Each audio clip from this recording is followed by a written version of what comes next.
Halo semuanya, balik lagi di channel Mr. Chibi 25. Nah, apa kabarnya teman-teman? Channel ini membahas tentang manga ataupun anime sensei ya, mulai dari alur cerita, fakta menarik, dan juga profil karakter. Untuk video kali ini, saya akan melanjutkan alur cerita manga The Next Dimension chapter 78 sampai 79, karya Masami Kurumada. Nah, langsung saja kita mulai pembahasannya. Shiryu berhasil membangkitkan permata naga, kemudian permata tersebut muncul di tato punggungnya, tepat di tangan naga. Syarat untuk mendapatkan permata Ryujin adalah kesabaran dan keteguhan hati, seperti yang disampaikan Dohko saat melatih Shiryu. Tentang praktik kesabaran bahwa Ryujin akan memberi Shiryu permata ketika ia sudah menguasainya. Shiryu berhasil memperoleh hati yang teguh yang dapat menanggung kesulitan apapun. Setelah ia kembali dari mimpinya yang tenang dan damai, dan lebih memilih kembali ke medan perang yang berapi-api, sehingga mendapatkan pengakuan Ryujin. Akan tetapi meskipun ia telah memperoleh permata Ryujin, situasi Shiryu tidak berubah. Luka yang didapat dari Scarlet semakin parah. Sebenarnya Scarlet tidak percaya, akan tetapi ia telah menyaksikannya sendiri. Shiryu diakui oleh Ryujin. Ia menilai bahwa Shiryu pria dengan moralitas tinggi, tekun, dan juga gigih. Tiba-tiba darah menyembur keluar dari tubuh Shiryu yang ia dapat dari jurus Scarlet Needle. Meskipun dalam kondisi luka parah, Shiryu ingin menyelesaikan pertarungannya. Shiryu akan segera kehilangan panca inderanya dan juga kematian semakin dekat kepadanya. Scarlet kini menyuruh Shiryu pergi sekarang untuk bertahan hidup agar ia tidak membuat Shiryu mati. Ia menghargai Shiryu karena ia adalah seseorang yang dipilih oleh Ryujin.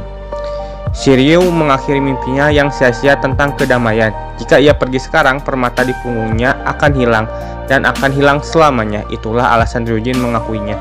Shiryu lebih memilih jalan menjadi seorang pejuang daripada kehidupan yang damai, sehingga tidak apa-apa untuk mengakhirinya di sini. Scarlet lalu menerima tekad Shiryu. Ia pun mengerti. Ia akan menunjukkan rasa hormat kepada orang yang dipilih oleh Ryujin dengan menyerang Shiryu menggunakan jurus Antares, dengan mengerahkan semua kekuatan Scorpio ke dalamnya. Shiryu pun menggunakan teknik terkuat Trozan. Ia mengambil kepala naga yang sedang naik dengan memegang permata. Lalu jurus Scarlet Needle, Antares, dan Trojan Souryuha saling berbenturan. Di tangga kuil Scorpio, Dohko merasakan pertempuran Shiryu dan Scarlet. Ia percaya bahwa Shiryu adalah pewaris Libra, akan tetapi jika lawannya Scarlet, tentu saja Shiryu akan kalah. Dohko merasakan gelombang kejut dilepaskan dari kuil Scorpio. Ia mulai khawatir Shiryu akan mati. Shiryu akhirnya mengakui kekalahannya. Ia mengakui kekuatan Scarlet. Tubuh Shiryu tumbang jatuh ke lantai. Akan tetapi Shiryu pun berhasil menghancurkan kuku Scorpio Scarlet. Scarlet tidak heran karena Shiryu orang yang dipercaya permata Ryujin. Scarlet terkesan melihat Shiryu meskipun telah kehilangan panca inderanya. Shiryu masih berniat pergi ke tempat Athena dengan tubuh yang sudah tidak berdaya. Namun bagi Shiryu, meskipun kematian bisa berada di hadapannya, ia tetap harus pergi, bahkan jika ia harus menyeret dirinya sendiri. Karena bagi Shiryu, laki-laki harus jatuh ke depan bahkan ketika ia dikalahkan.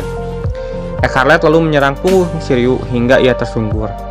Tujuan Scarlet agar menghentikan pendarahan Shiryu dan akan memulihkan beberapa indera Shiryu yang telah terluka. Scarlet melakukan hal tersebut karena sudah mengakui kekalahannya dan juga mengakui kekuatan Shiryu. Scarlet lalu menyuruh Shiryu untuk pergi menuju Athena. Akan tetapi jika lain kali mereka bertemu, Scarlet benar-benar harus merenggut nyawa Shiryu, karena Scarlet tidak tahu apa yang akan terjadi setelahnya. Namun kuil Ophiuchus akan segera muncul, yang dikatakan bahwa di zaman mitologi di antara kuil Scorpio ini dan kuil Sagittarius berikutnya, di sanalah kuil Ophiuchus yang legendaris berada. Odysseus akan bangkit kembali dan bereinkarnasi sebagai Sen Emas ke-13. Setelah mendengarkan penjelasan tersebut, Shiryu pun bergegas untuk pergi. Di kuil Capricorn, gempa menghentikan sesaat Izo untuk menyerang Hyuga. Hyuga memohon agar Izo percaya dan membiarkan Hyuga lewat karena tidak ada lagi waktu untuk disia-siakan. Namun Izo menolak. Ia akan membiarkan Hyuga lewat asalkan ia melihat sendiri dengan matanya tekad Hyuga. Jika begitu, Izo akan menyetujuinya Hyuga untuk lewat. Izo lalu menyuruh Hyuga untuk lari. Jika tidak, maka ia akan memenggal kepalanya. Jika Hyuga meninggalkan Athena, kali ini Izo akan membiarkan Hyuga pergi sendiri. Namun Hyuga menolak karena seorang pejuang tidak menarik kembali kata-katanya. Ia juga bilang ia siap untuk mati. Karena kekerasan Hyuga, akhirnya Izo melancarkan jurus Excaliburnya.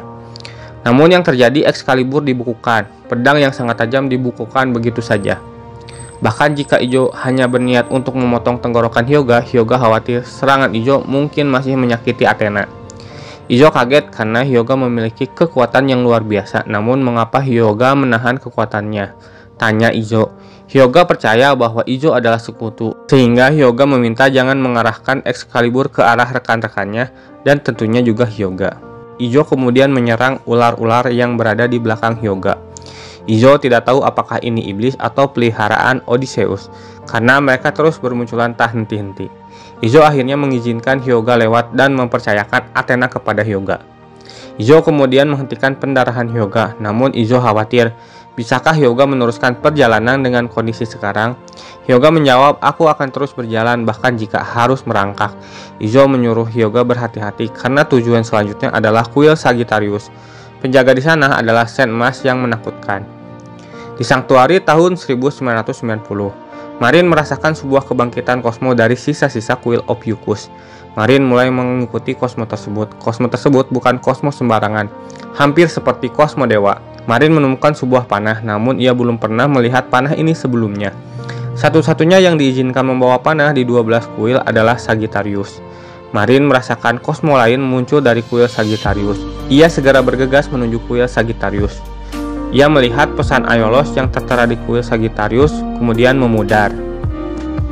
Kembali ke tempat Hyuga. Hyuga datang dari pintu belakang. Hyuga memperkenalkan diri sebagai Saint Cygnus Hyuga yang datang dari masa depan.